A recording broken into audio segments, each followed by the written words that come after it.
Hello everybody, my name is Mandy from Present Savvy and I'm a presentation specialist, and this is already the third session about virtual communication. And my buddy and my professional virtual leader is Julia Carter. She is working with me those three sessions. And so before I continue, Julia, would you like to introduce yourself? Yes, thank you, Mandy. Yes, I'm Julia Carter from Zestfor, and we work with leaders and their teams who work in the virtual environment, supporting them to work more effectively, supporting leaders to lead more effectively, and basically to enable teams who are spread wherever they are around the world to connect and be high-performing teams. Perfect. And Julia and I are working for quite a long time together on presentations and beautiful training sessions and specific programs for virtual communication. And today we're going to talk about something that you are really, that's really your specialty, which is the third session is about leadership in a virtual world. And nowadays we notice that the world is more online ever. And what is happening now is that we have people who are, need their leadership skills online. So how does that work? Do you have, there's certain challenges, of course, but how are you dealing with this? And you have been working in this area how many, I don't know, 10, at least 10 years, right? Yeah, at least. In fact, it's probably more pushing 20, really, when I look at the sort of longer term. Global teams obviously have always existed, and I've always worked with global organizations, but obviously now most teams work virtually, not together. So for some of my clients, this is the norm, but for some it's been a very different experience for them. And actually, what for me, somebody who works with these teams, I'm finding that people have embraced it very quickly. They're learning still, but it's really become the norm for a lot of people. Yeah. So are you more busy right now than before? Yeah, definitely. It's interesting because I think people are realizing the importance of bringing teams together, but to work on team development rather than, I suppose, historically, to get teams together, global teams was a big effort and would happen maybe once a year.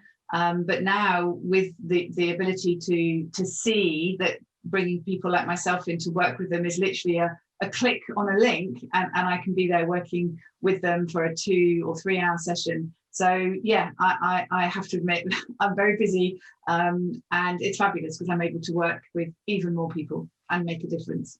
So if you're looking at the current challenges, that's actually the topic that we're going to talk about as well. So what kind of challenges are they right now? What does your client, what they're already saying? Yeah, so there are many challenges. I mean, I think right now that the biggest challenge is just this sort of shock to the system for a lot of people of not having that variety of going into the office or just having the consistency, not having the variety and every day being the same. However, there's also a big challenge for leaders to really step up. And I guess the way I look at this is if your leadership skills are not good already, and then you suddenly find yourself in a virtual space rather than co-located with your team, any challenges or poor leadership is magnified by the virtualness of working. The biggest challenge is communication, obviously, because you don't have that communication that would normally happen when you're working together. So you have to really consciously think about how am I going to communicate, and we'll talk more about that a little bit later. Another challenge is connection, and I don't just mean in the technical connection. I mean, that's always a challenge for some people. Even today, working with a global team, it was a large team, but 2 or 3 of them often were dropping off and having to come back in. But I mean bigger than that. I'm talking about connection at almost at the heart level, being able to read body language, being able to read energy, just that connection that is needed for trust to be built. It's so much harder when you're just in a 2-dimensional screen. also not just within the team, but connection then with the people that you need to influence. And, how do you make contact with someone when you don't happen to bump into them in the corridor like you would be used to doing? You have to make a conscious effort to reach out, to connect. That then really is underpinned by trust, because to have a relationship, to be able to influence, to make a difference, you've got to have trust. And to build trust, you have to have connection and communication. So trust is probably, and we talked about trust in our first one of these, building trust has got to be the ultimate goal to achieve, because when you've got trust, you can achieve so much more. But obviously that's very, very hard. I was working with a team earlier this week where none of them had met each other before. It was a newly formed team, and there they were working on really intense project, and they had never met each other. So building trust when you've never physically met somebody, for some people is very different way of working. And then obviously we've got the whole cultural challenges and time zones. So again, for me to work with a truly global team, just this morning, I had somebody working, we had people in the US, we had people in Thailand, and we had people in India. And we had people in Finland and Sweden. The time zone is we didn't have anyone in Australia, because that really creates challenge. But it's nigh on impossible to have. Somebody was on my call this morning. It was 5 a.m. their time, and that's a big ask, especially if you then got a job to do for the rest of the day. So it's tough. There's no question it's tough, but once it's talked about and it's shared and those challenges are talked about openly within a team, it is possible to make it work. So in case of, if you're a leader now, of course, there are leaders that are working for quite a long time on a virtual way. They're used to, and they have their challenges. And of course, they will keep on having those challenges. Because even if you're just working offline, you have those challenges, of course. But nowadays, there are more people in leadership roles that couldn't pick, they just have to do it right now. So probably you could help us from some tips and tricks on that. Of course, yes. So my first tip is to be really clear of what your vision of good looks like. So have a vision about what you want your team to achieve, and that obviously needs to be aligned to the corporate vision if the corporation has one.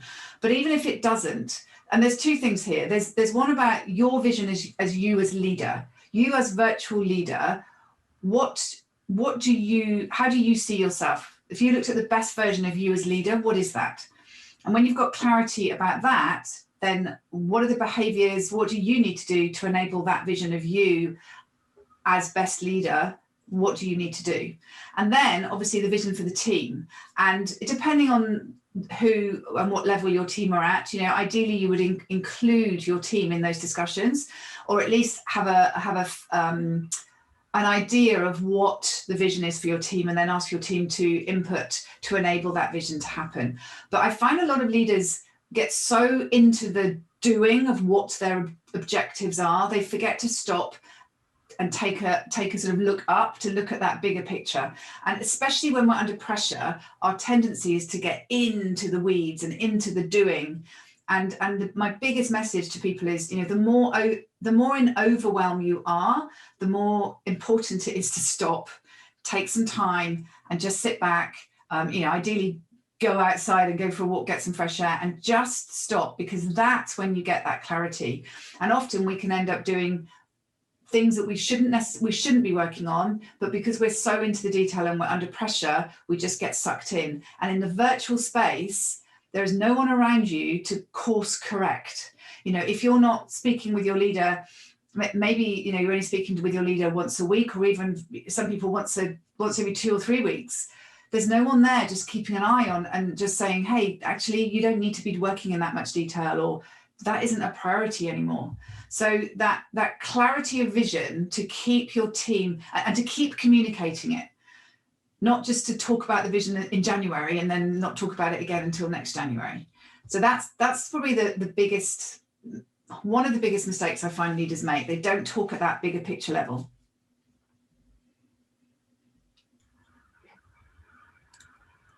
So there are probably some more things that you can share with us.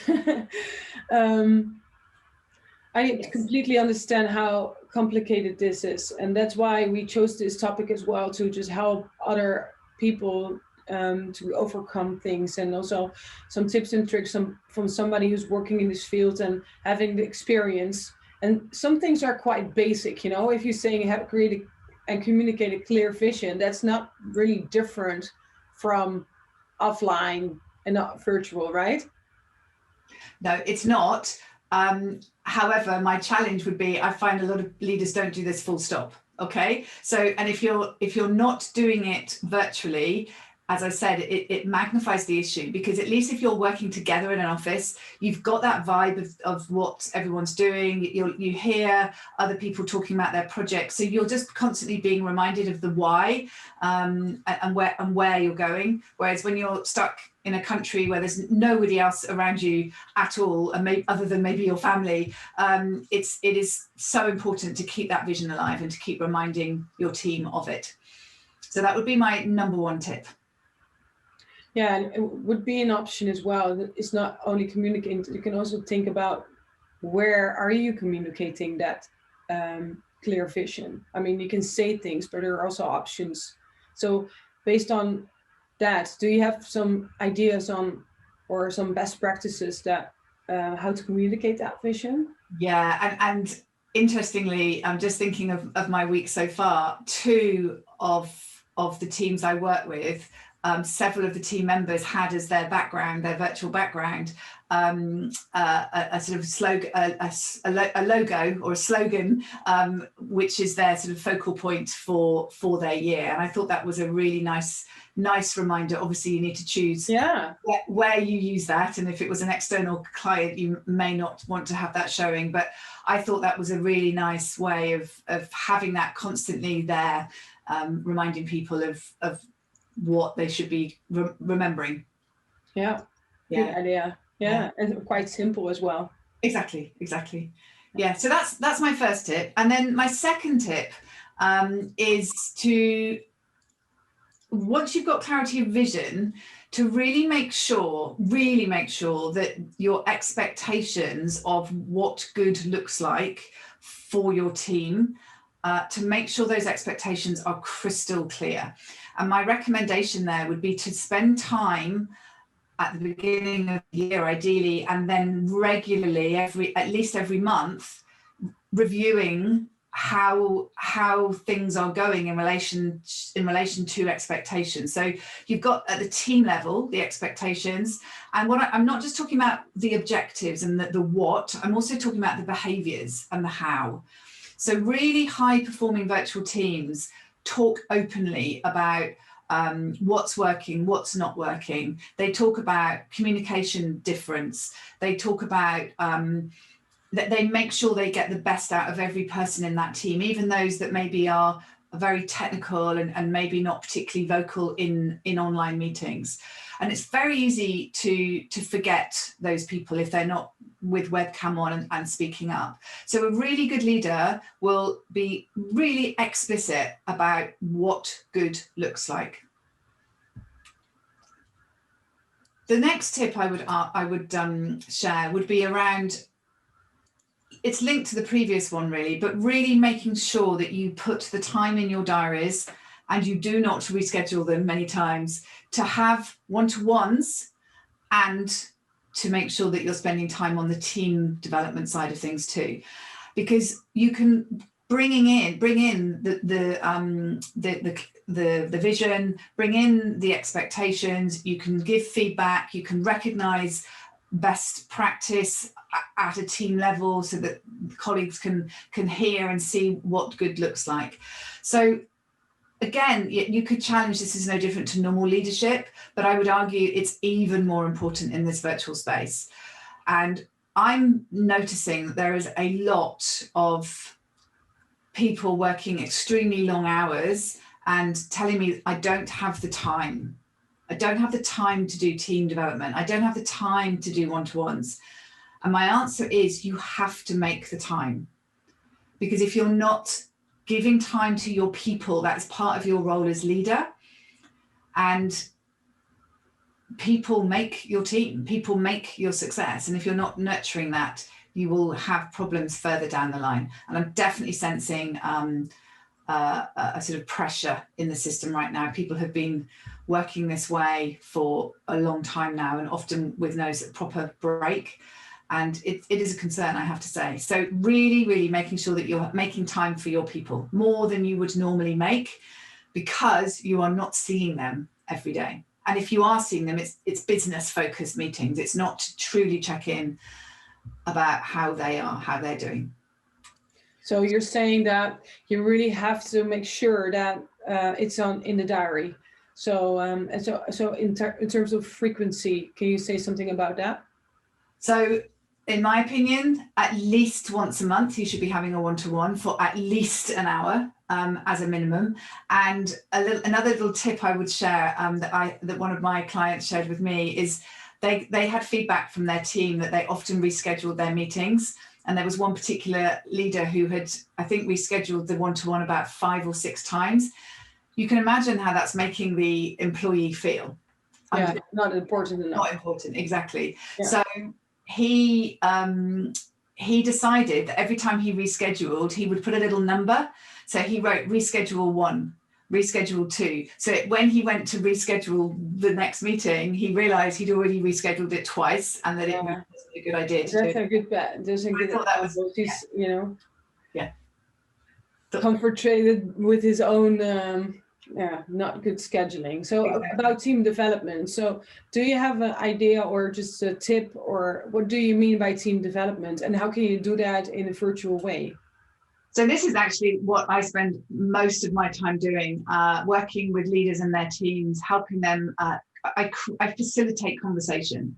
I actually use a personality profiling tool.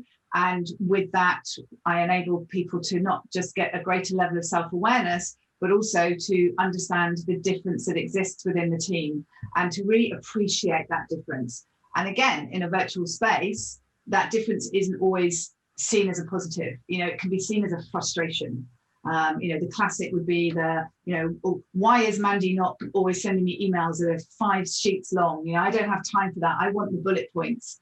And actually, when I facilitate these discussions, the rationale behind those feelings comes really clear.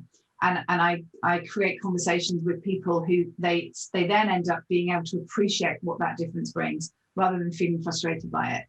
So it's having those types of gatherings, often using an external person who is not part of the team can really, really help.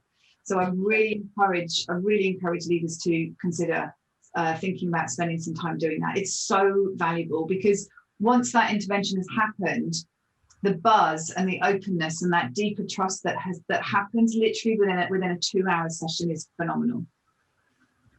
Nice, yeah, and also maybe some different topics as well, because I know you do a lot of things in Insight Discovery, so that could be a theme of team development. But you can also, I don't know, have a fun game, around that. There's so many different things you can do. I mean, you can do the sort of traditional team building, fun events. There's lots of things you can do there. I actually find when I work with teams at that sort of initial team dynamics level, I then get invited back sort of almost on a quarterly basis. Every time they come together, they want to do something else. They want to take it to the next level. Something else that often I'll do with teams is help them come up with a sort of team charter, where they really discuss what good looks like around behaviours and communication, for example. How do we make decisions? How do we handle conflict? It's just enabling that conversation to happen. And when you're all there with your hundreds of objectives and tasks, it's not normal for teams to come together and just talk at that level. But by having someone like myself come in and enable that conversation, they obviously turn up sometimes a little bit cynical, but by the end of it are like, wow, that was so worth it, always. Yeah, so tip could be also, get some external people involved as well. Yeah. Definitely. And also it adds a different energy. It's not just another team meeting on a screen. It's a different vibe. Yeah. It makes it more serious as well, because an external person is involved, the completely different kind of, Yeah. Yeah, it's more serious in one way, but actually more fun in another, because they're not talking about work, and it's fascinating, the personalities, how they come out. So yeah, no, I've had quite a busy week doing those sessions. Actually, it's been good. It's been good. So, and then my fourth tip is, again, every leader should be doing this, but when you put the virtual space, the virtual environment in, listen, and listening is the most appreciated, and for some people the most underutilized skill. And I would even challenge that, some leaders actually find listening hard.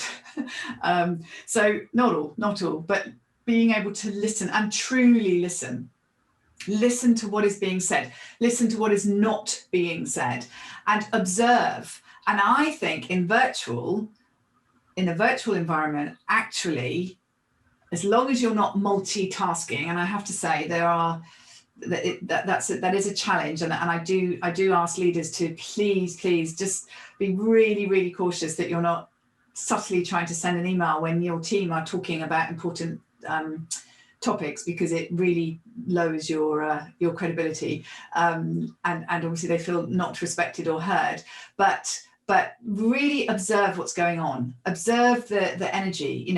It's okay in a meeting, right? Sometimes people are going to be feeling tired, especially if they've woken up at 5 o'clock in the morning. But just observe, because you will pick up on a lot of unspoken tips, I suppose, or just be aware. Really tune into what's going on for the people on their screen, and reflect back. So I could say, Mandy, I've noticed your thinking, or I noticed you went to speak then, or I noticed you're not listening, or Mandy, is there anything you'd like to add? So to really consciously bring people in. One thing I have recommended is to draw a piece of paper with the people's names on it, and every time someone speaks, to put a little mark next to their name, and just then see how often people are or are not speaking, so that everyone is included, because there's always going to be some people who talk more than others, and to be really aware that it's important to bring in those others at times as well. Yeah. So, and then my final tip number 5, is that walk the talk. And this is my slide where I walk the talk on my side.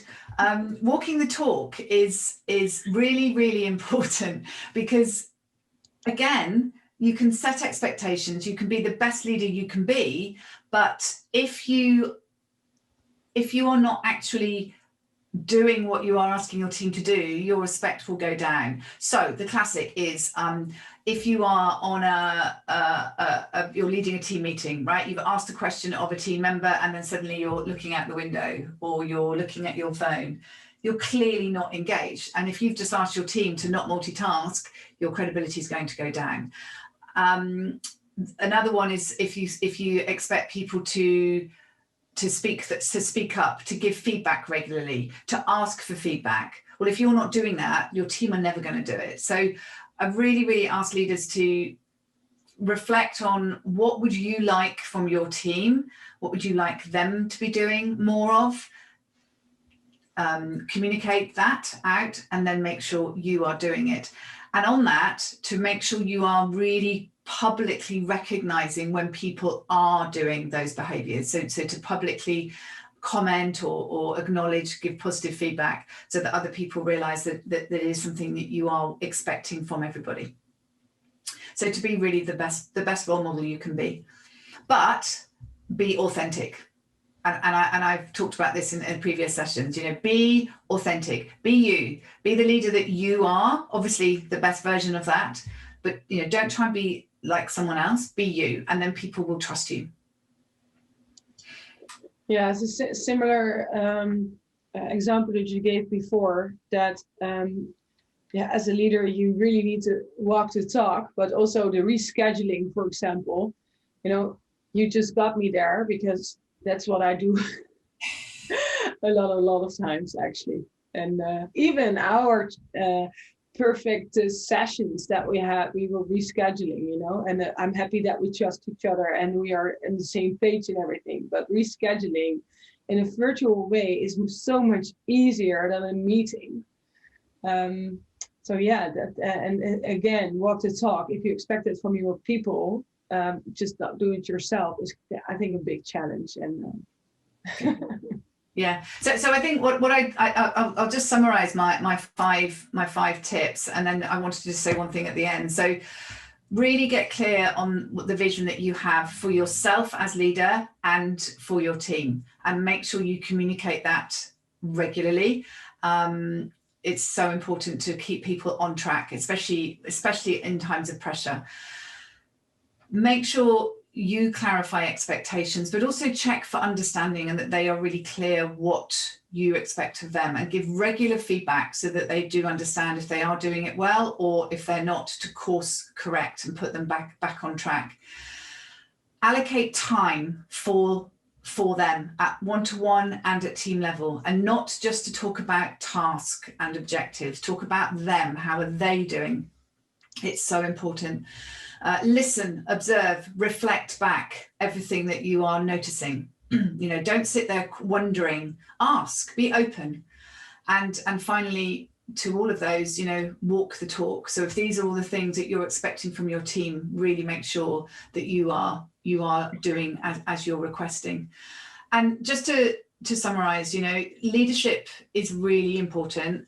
So often I have leaders come to work with me and their teams, and I hear this: we're so busy, we saw this in our diary, we decided we didn't have time. And at the end of refocusing on team and leadership, they realize and they thank me and say, thank you so much for bringing this back to the forefront of our minds, because without a team, you're not going to get results. And you will end up losing team members. And if this isn't done well in the virtual space, if you imagine a magnifying glass magnifying all of the issues that you would get in a normal co-located team, in virtual, that it's magnified. So to really, really focus on this. thank you for your great insights. And yeah, it made me think as well, and me as a leader of a team, and even that I'm involved in presentations and talking a lot of times with you, is still still some good tips to take with us.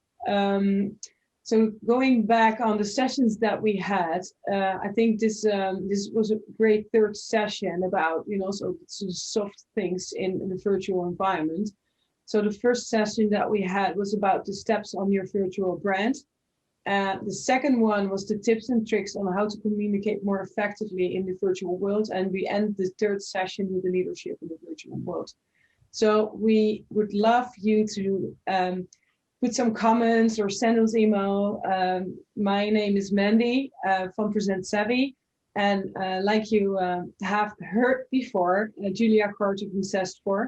And we are really focused on creating a better virtual world and give you tips and tricks on that based on our experience and experience of our clients as well. So Julia, do you have to add something? I would just like to say thank you for inviting me to work with you, Mandy. This has been great fun. I've thoroughly enjoyed using all the tools available to us. I've enjoyed the fun that we've had trying to create these videos. We've had some laughs along the way. We've learned lots too. And yeah, I mean, I guess my message to anyone who is watching this is, you know, working virtually can be so rewarding on so many levels. There are many advantages to it. And we need to embrace it because it's here to stay in whatever shape or form. We've all been thrown into this way of working. So let's look at all the skills that we have unknowingly probably developed, and let's embrace them and take them forward so we can all show up, be team members or leaders, and be the best that we can be to give of ourselves, but also to feel fulfilled with everything that we do in this virtual space. So thank you for the opportunity. I would love to hear from anybody who would like to know more about what we do and how we work with our clients. And I wish everyone the best. Thank you so much. Thank you so much. I would like to thank Prezi as well for supporting us on this perfect 3 sessions and supporting with the visuals that they created. And me as presentation designer, I was really surprised by the amazing things they have done. And also virtual AS, the way of communicating now and the way we're working now is here to stay. And also the tools that are available to us will be even better and more advanced as well. So I'm really looking forward to that development as well. So thank you very much for watching this video. And yeah, if you didn't look to the other ones, please watch it. Thank you. Bye.